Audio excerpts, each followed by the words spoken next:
He decides to check back on this board. Oh my word. Have you seen a sicker hand? Oh my word, the Ace of Hearts comes on the turn. I knew this was coming. I knew it was going to be cold in here. Let's get dressed, everyone. Get dressed. The cooler has fully arrived. Okay, are you ready for this? Hello everyone, I'm Jonathan Little for PokerCoaching.com. Hope you're all having a fantastic day. Here we have a hand featuring Kelly Minkin. She likes to get in there and battle hard. She is playing in the, I think it was a $5,000 buy-in Party Poker North American Poker Championship in 2019. We're playing 5,000, 10,000 with a 10,000 big blind ante. Aaron, under the gun, raises it up to 2.5 big blinds, and Kelly has 3-2 of hearts in the big blind. This is a spot where, like, look, folding's fine, calling's a little bit loose, but probably certainly acceptable. That said, Kelly's not going to fold. She likes to get in there and she likes to battle.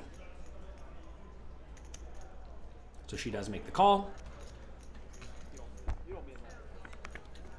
Kelly peeling from the big deuce 3 in the same suit. And what a flop we have here. 9, 4, 5, 2 hearts. Kelly opening his straight flush draw. Aaron.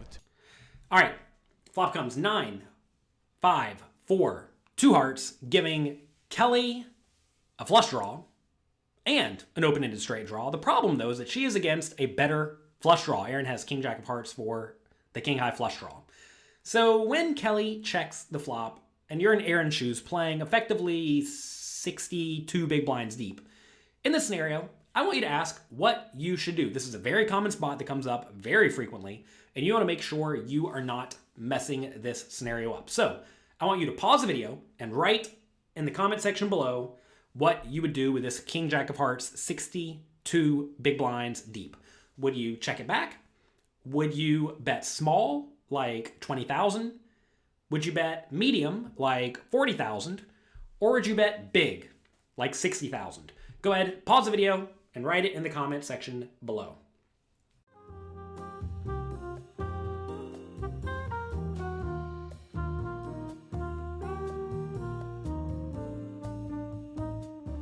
All right, did you do it? Good. Going through this active learning process will go a long way to helping you improve your skills and to help you further improve your skills. Make sure you check out my completely free tournament tips PDF that I have available for you. You can check it out at pokercoaching.com/tournament tips. This includes something like 60 tips to make sure that you are not screwing up the common things that you need to be thinking about, need to be doing pertaining to poker tournaments. So get that at pokercoaching.com/tournament tips. Is it getting cold in here, everyone? Woo, feels like a little breeze is coming through. All right. This is a spot where, with the king jack suited, I definitely think you want to make a bet. If we were playing shallow stack, like let's say 30 big blinds deep, you don't especially want to bet 2 or 4 big blinds, or even 6 big blinds, because then that opens a door for Kelly to just shove it all in on you. And then, I'm not going to say you should necessarily fold the king jack, but you certainly don't want to put all your money in, or a lot of your money in, with the marginal flush draw in a spot where you're going to be against a lot of main hands that do fine against you, and also premium hands that crush you, and also some better draws, which, you know, you're in terrible shape against, right? So this is a spot where I definitely think that shallow stack checking is reasonable, but deep stacked, you want to make some sort of bet here. I think probably a 40,000 bet is nice. I don't think we're betting every single hand in this scenario, so we're not going for a frequent and small bet. So we're going for a less frequent bet with our best hands that just want to get money in the pot, and some draws. And this flush draw is certainly a very, very reasonable one to bet. So I would go for something like a 35 or 40,000 bet in this spot in Aaron's shoes. So overs and the flush draw. Having opened from +1. Check, though. He decides to check back on this board. Oh my word. Have you seen a sicker hand? Oh my word, the Ace of Hearts comes on the turn. I knew this was coming. I knew it was going to be cold in here. Let's get dressed, everyone. Get dressed. The cooler has fully arrived. Okay, are you ready for this? Kelly's going to win a bunch of money. The question is, how does she go about winning all the money? Does she get fancy and go for the check raise? What do you think? Or do you think she just bets? I think she can actually go either way. The nice thing about betting is that your opponent's never going to fold an ace. And if you think about hands that like to check back the flop, it's going to be a whole lot of ace high. That said, if you bet, the ace just doesn't fold. So I think she can go either way. I would probably lean towards just betting and using a pretty big size. That said, I like the idea of checking sometimes too. Straight flush versus nut flush. We are playing Texas Hold'em. These guys need to get themselves over. We are playing the Cadillac of poker, no limit Texas variety. For all those who can't read the board, Kelly has the straight flush. That beats the king high flush. Looks like she is going to go for the bet. Pot is 65,000. To a cash game. She bet 60. I like this. And I can already tell you, if I was in her shoes, I'd bet 60 on the turn. And then I would go for a big bet on the river, something like over pot. Because if your opponent calls the turn, they're going to have a whole lot of aces and a whole lot of like random king of heart hands, like pocket kings with king of hearts, that may find a call on the river. And of course, they're going to have some flushes sometimes too. So this is a spot where I think Kelly's plan needs to go for, or she needs to go for a big bet on the turn. And then also a very, very big bet on the river. That beats galore.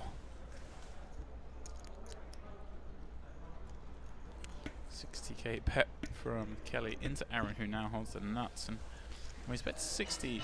She's bet 16 to 65 on a card that should favor him. He does make the call. I'm getting a cold in here, so freezing. Deuce on at the end. This is an important spot right here because I think what a lot of people do wrong in this scenario is they just automatically bet big. And this 2 is actually a really interesting card because the 2 is awful. Awful for Aaron. Awful. Because now Aaron has basically no straights, right? And Kelly actually does have some straights. She's going to randomly bet the turn with a 3. And that becomes a pretty good hand. So now Aaron loses, not with his king high flush, but with his aces. He now loses to the flushes, and he loses to some random straights.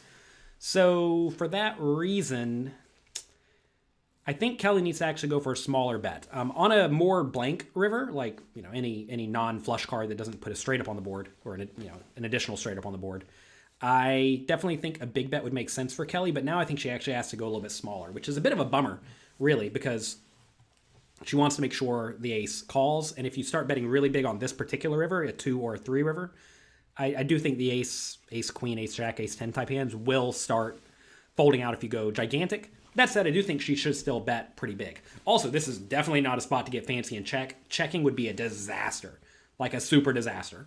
Because if you check, and Aaron does have even like ace king, he's just going to let it go check and be happy winning a medium-sized pot, right? But so in this scenario, I do think Kelly should bet. And instead of going with the plan I had on the turn of usually betting very big on the river, I think now she needs to go a little bit smaller. Like, well, how much will an ace call, right? That's what we want to ask ourselves to some extent in the scenario. And I think the answer is probably something like 120k into the 1.8. See how much acting goes on in this pot. Both cannot wait to get their chips in. Obviously, Aaron's going to shove all in over whatever she does. Okay, he's going to size pretty big here, I think. Just targeting ace-x a lot. There we go, 175, just a shade under the pot. So, I think this bet may be a little bit greedy for Jonathan Little. That said, Jonathan Little does not have the battling image that Kelly does. I actually think I do like bigger bet sizes from Kelly or anybody else who is in there playing a lot of hands and using lots of turn and river aggression. But if you are a little bit more on the controlled side, I think you just kind of have to go for the smaller bet in this scenario. When I say smaller, we're only discussing like a 60k difference. But imagine 175k almost never gets called by an ace, but 120k gets called by an ace almost every time. Then obviously that bet is way better. So the question is, where is that line? And based on how generally loose and aggressive you are on the later betting rounds in general, that's going to allow you to bet, well, either more or less, depending on, well, in scenarios like this, right? Essentially, if Kelly has a more maniacal image than I do, Kelly gets to bet bigger on this river than I do because people are going to call her with an ace for a larger bet size than they will against me. Bit of a tongue twister. Hope it made sense. Mr. Editor, put up some good graphics. Who knows? Do whatever you need to do.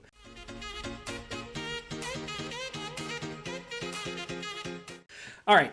I like this bet for Kelly, and now Aaron is going to succumb to the cooler and lose all of his money. Easy all in. You're not worried about the straight Aaron. flush.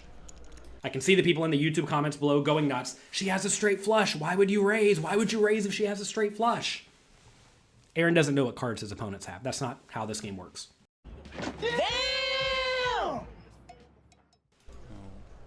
Do his best acting job before jamming, and when he gets snapped, he's going to assume he's won. There's no way he's thinking she has a straight flush. This No is a way. sickening hand.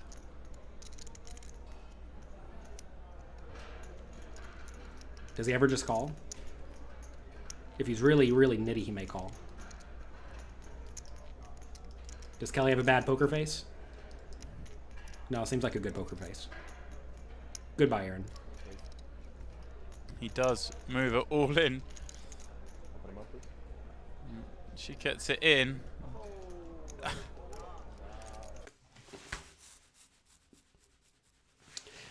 That's going to be it for today. Hope you enjoyed this video. If you did, do me a quick favor and click the like and subscribe button below. I would appreciate it. I hope you fade all the coolers. Hope this doesn't happen to you. If it does, though, well, there's always next time. Good luck in your games. Have fun. And I'll see you later. Thanks for taking the time to watch this video. I hope you enjoyed it. If you want more strategy lessons, pre-flop charts, and interactive quizzes, make sure you get your free membership to pokercoaching.com right now at pokercoaching.com/free. I'll talk to you next time.